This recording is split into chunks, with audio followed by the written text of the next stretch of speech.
Hello, students, and welcome to week 4 for EDU6350. And then again, I'm Dr. Weldon, and I just want to cover some of the content that we're doing so that you have clear expectations for the week. All right, here are the assignments from the complete section. There are 3 of them to do this week, just like there pretty much is each week. Chapter 7 and Chapter 8 are in the reading materials. We're covering assessments and evaluations this week, along with demonstrating fluent use of technology as well that are being coincided with the lectures that you watch as well in the attend section. The popular formative assessment tools that I train teachers with on a pretty much daily basis are these 5 on the left. Not necessarily brought up in a lot of the content, but I went ahead and pulled them in because some of the teachers, a lot of you are in the field, are using these. Socrative, Kahoot, and Quizlet, and ZipGrade are the 5 that we use for various reasons. And I'll ask some questions about it down the road because I think these are some applications that they'll want to utilize as we start looking at the assessment component that we're using technology in the classroom. The attend sections are done very well again by our host, and it's topics 10, 11, and 12 that you'll watch over those. Great material. Really like how he delivered the material this time, especially in topic 10. That's one of the best sections I've heard him go over. I really enjoyed his content. The discussion boards, you'll see there are 3 of them. Okay, how's technology been used to support assessment in your education? All right, what other ways might technology support assessment? All right, that's real important. So we want to cover that. The second one is technology has been collecting and reporting data, making it easier to do.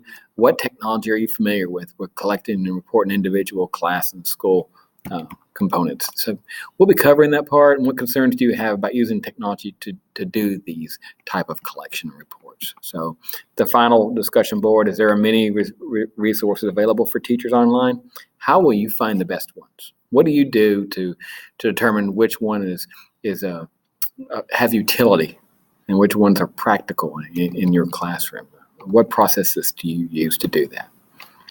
And if you mention the SAMR model, I'll give you props because that's one of the ones that we use. So that's SAMR, and that's one of the ways we look to determine the effectiveness of a tool. All right, so on your first assignment, right, you're going to answer these questions.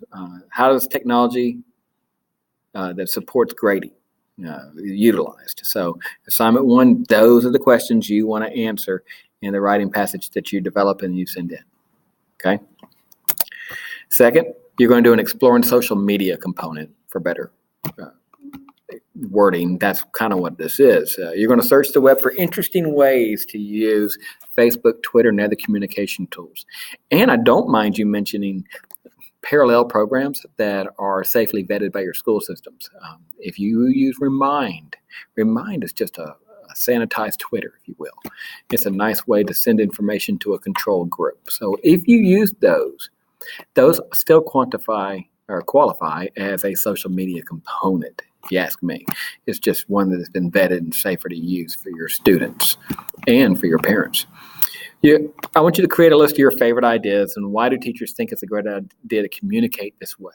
So if you're using Remind, this is where I would really drive that one home. If you're using Class Dojo, right, or even if you're using Google Classroom with your students and they're using their mobile devices to get content at home, that's the other ways that you can bring it up. So I want to make sure that when you do that you incorporate those ideas. Finally, you're going to create an Edpuzzle video. You're going to choose any 5-minute video on a topic related to your concentration area. Insert 2 questions. If the program doesn't work, Google Chrome has acted a little glitchy lately. You may have to go to Explorer or Firefox. So try those things before you have problems. But try to problem solve and see if you can get those to work.